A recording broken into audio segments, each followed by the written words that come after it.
ticket to Mandalay, please? $2. $2? Yes. Although it might be a slower method of transportation compared to cars and buses, traveling by train is a great way to meet people and enjoy the scenery. A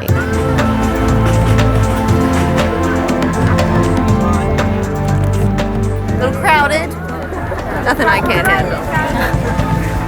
You gotta be careful of the bamboo, the watermelons, potatoes.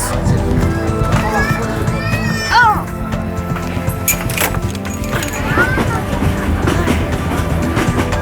I'm taking the train for 7 hours, heading west to Mandalay, stopping on the way at the British hill station of Pien U Luin.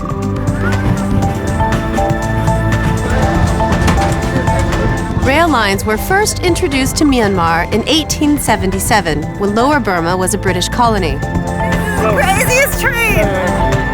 Connecting Myanmar's second biggest city, Mandalay, with the Burma Road leading into China, this rail link is one of the world's most used.